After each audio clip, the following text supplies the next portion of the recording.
Podcast. Hello, everyone, and welcome back into the GSMC Fantasy Sports Podcast.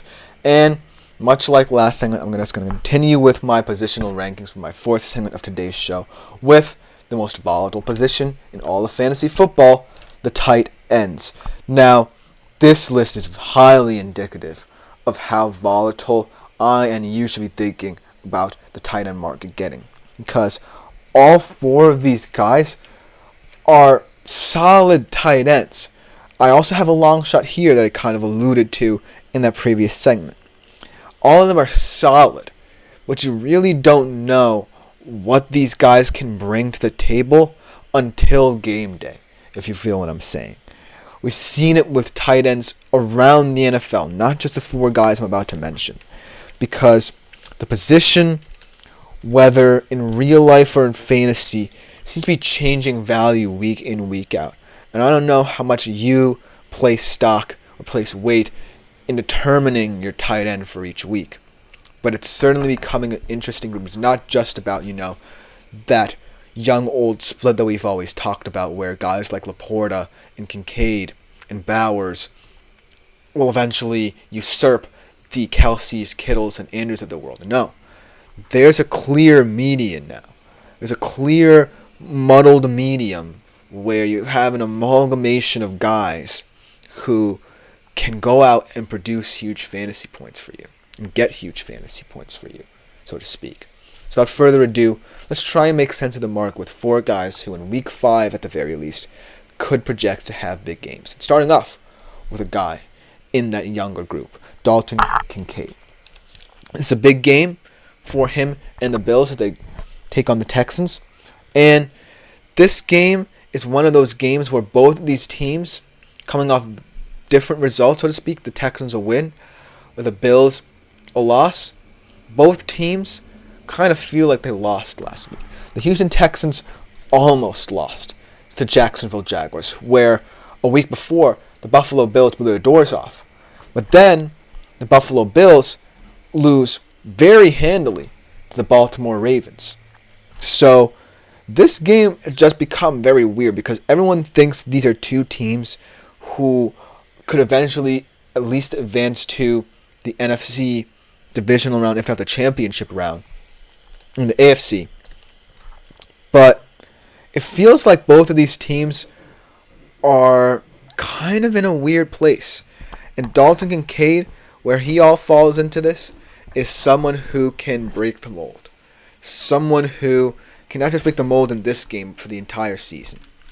But in this game, we just boil it down to this game, he has to be the X factor for the Bills.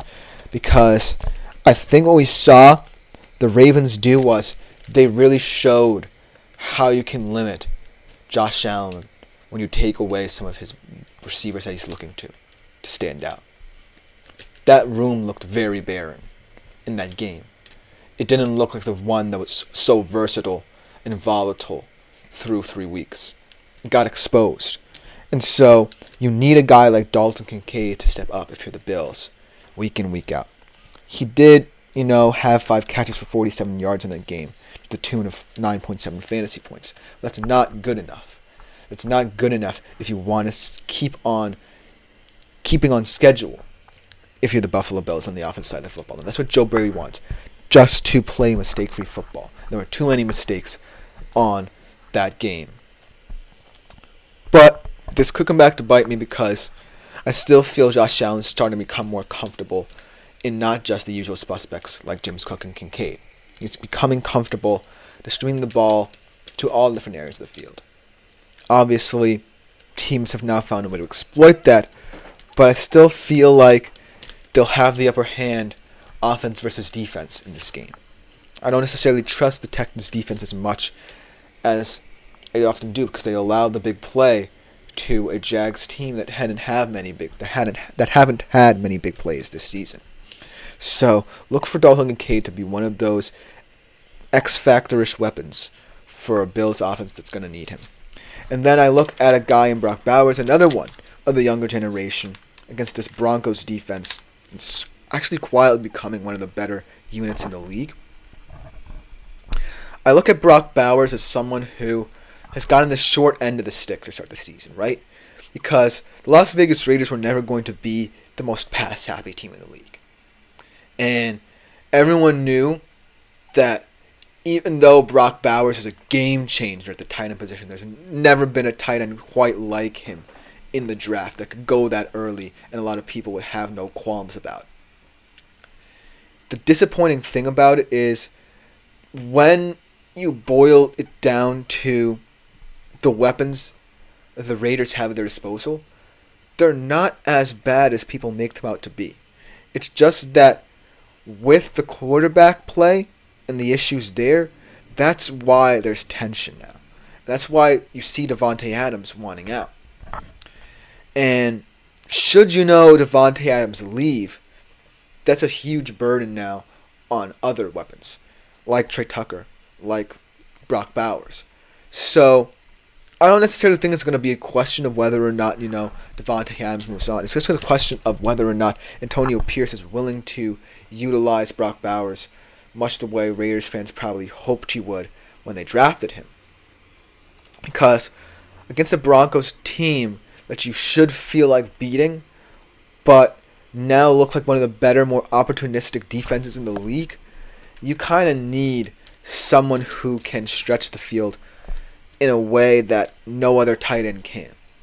That's what I'm still expecting out of Brock Bowers. I'm still expecting big things out of Brock Bowers and big things for the Raiders' offense in return. Because right now, you can't just win trying to smash the football down people's throats. You can't just win with Alexander Mattison projecting to be a better back than people think he is. You gotta win at least with some timely throws mixed into your smash mouth attack. And so Brock Bowers has to become important. This isn't necessarily a pick that I made because I certainly 100% felt like he was going to have a big game. This is one that I'm also kind of picking out of necessity because Brock Bowers needs to be as good a tight end as he can be. And that's a lot of pressure, I know, but this is a winnable game for the Raiders on a schedule that doesn't have many winnable ones. So you have to pick and choose your poison with a guy like Brock Bowers. And then another guy that's kind of, like I said, in the median of big-time tight ends.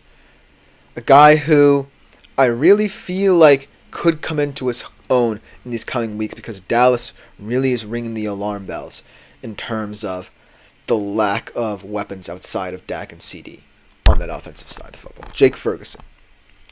And not for nothing, Jake Ferguson has probably been the most disappointing, middle tight end of the entire season. Because he was someone who I was saying project to launch into the stratosphere and be one of the new faces at the tight end position in both real life and fantasy football. Now, that's been the case mainly due to the stubbornness of the Cowboys offense. And I'll say this time in, time out.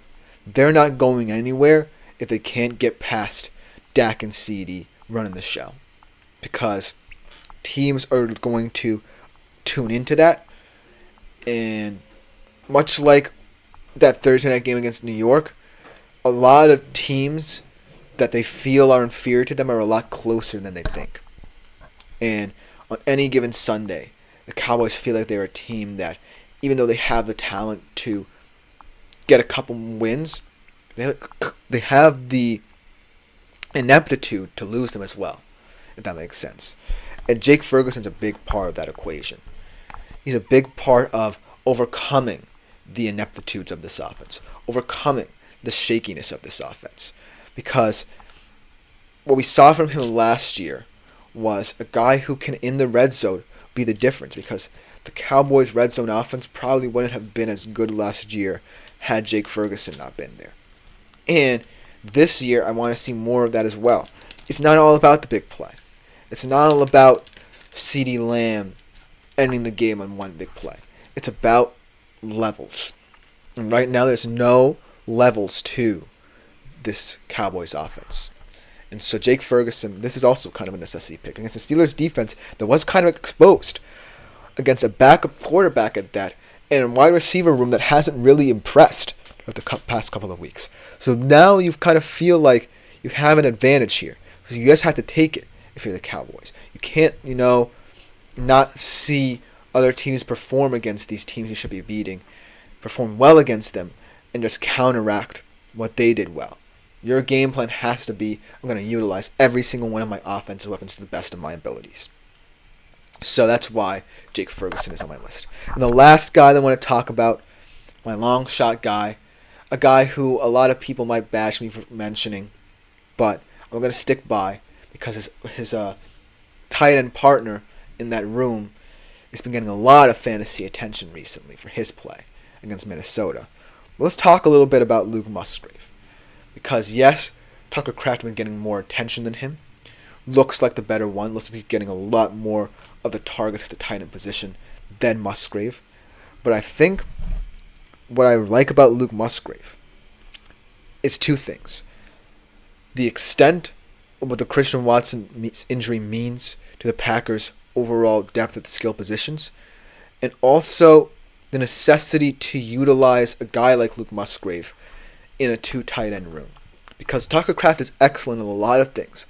Yards after catch, running routes, being physical at the catch point. But so is Luke Musgrave as well. And you kind of need that duality if you have two tight ends as excellent as these two guys. Because you can't necessarily underutilize one just to make the other appreciated. If you have two tight ends who you believe can start on any other team in the NFL, then utilize them. I feel like Luke Musgrave is a very valuable asset in the red zone. Very valuable asset in short yardage situations. So utilize him. This is not it's not invigorating, but it is kind of something the Packers could consider going forward if the Watson injury is more extended than thought. And if they want a variation of what Tucker Kraft brings to the table. So yes, it's a long shot. He's going up against the Rams. He only had 4.3 fantasy points last week. The odds are stacked against him. And Tucker Kraft looks better. A lot of people respect him more in fantasy.